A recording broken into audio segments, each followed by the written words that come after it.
Shalom saudara-saudari terkasih, salam jumpa bersama saya Pastor Boni Purba dalam renungan kitab suci harian.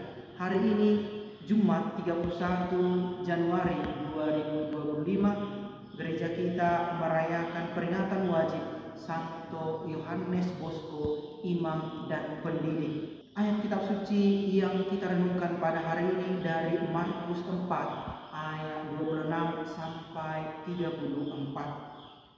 Pada suatu ketika Yesus berkata, "Beginilah halnya kerajaan Allah. Kerajaan Allah itu seumpama orang yang menaburkan benih di tanah. Malam hari ia tidur, siang hari ia bangun, dan benih itu mengeluarkan tunas, dan tunas itu makin tinggi. Bagaimana terjadinya orang itu tidak tahu. Bumi dengan sendirinya mengeluarkan buah, mula-mula tangkai, lalu bulir, kemudian butir-butir yang penuh isi pada bulir itu. Apabila buah itu sudah cukup masak, orang itu segera menyabit, sebab musim menuai sudah tiba." Yesus berkata lagi, "Dengan apa hendak kita bandingkan kerajaan Allah itu? Atau dengan perumpamaan manakah kita hendak menggambarkannya? Hal kerajaan itu seumpama biji sesawi yang ditaburkan di tanah. Memang biji itu yang paling kecil daripada segala jenis benih yang ada di bumi.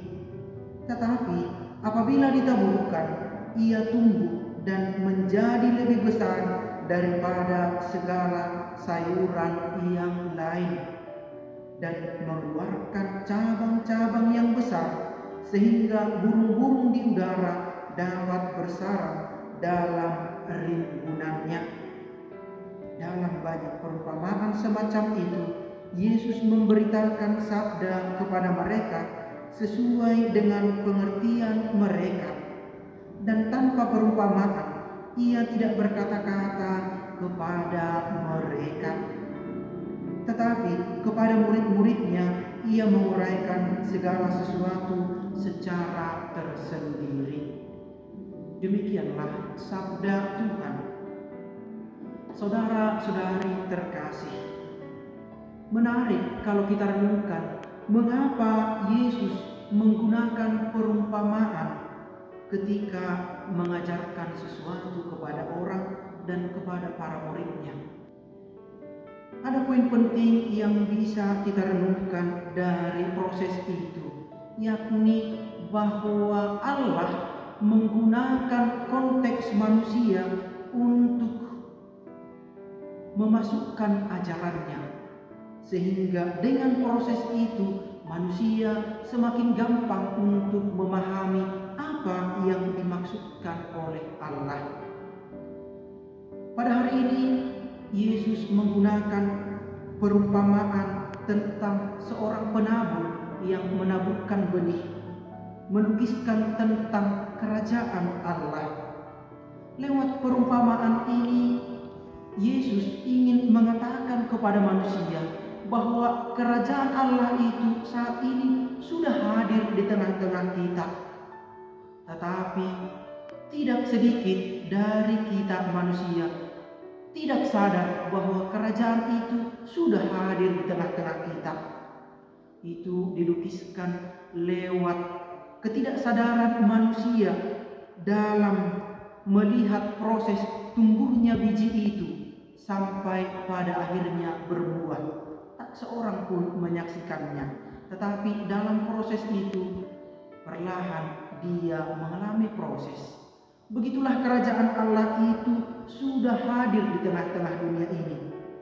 Lewat perumpamaan ini, Yesus juga mau menegaskan kepada manusia sekali lagi bahwa manusia tidak berhak menentukan atau memastikan kapan kerajaan Allah itu atau bagaimana kerajaan Allah itu persisnya.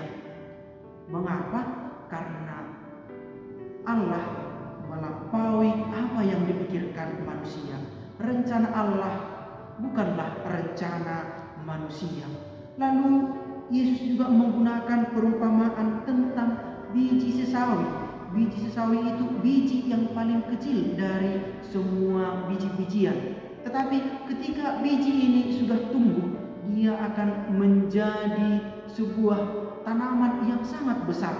Di atasnya akan banyak bersarang tanam-tanaman dan hewan-hewan, burung-burung, lalu buah-buah yang ada di sana juga akan dimakan oleh hewan-hewan itu.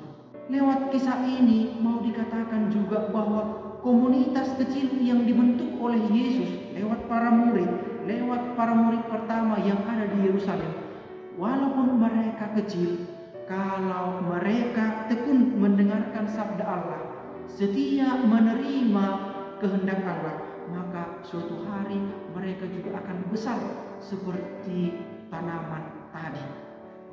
Hal inilah juga saudara terkasih yang sudah dilakukan Santo Yohanes Bosco. Dia prihatin dengan kehidupan orang muda. Maka dia terpanggil untuk pertama-tama mengumpulkan orang muda, kelompok-kelompok kecil, dan membekali mereka, memfasilitasi mereka supaya mereka menjadi kelompok orang muda, kelompok Katolik yang produktif. Dan akhirnya usaha Santo Yohanes Bosco ini berbuah. Pada akhirnya dia mendirikan tarekat Salesian. Dia juga mendirikan Serikat Putri-Putri Maria Perantara Rahmat untuk memberi perhatian khusus kepada pendidikan para pemudi. Saudara sudah terkasih, dari kisah-kisah yang saya uraikan tadi, saya mengajak kita semua untuk pertama-tama menerima sabda Allah itu sendiri. Menyadari bahwa Allah sekarang sudah hadir di tengah-tengah kita. Lalu yang kemudian, lewat kesadaran itu, kita akhirnya dituntun bahwa Allah lah yang senantiasa beraja di dalam diriku. Mari membiarkan diri kita dituntun oleh rahmat Allah, oleh firman Allah sendiri.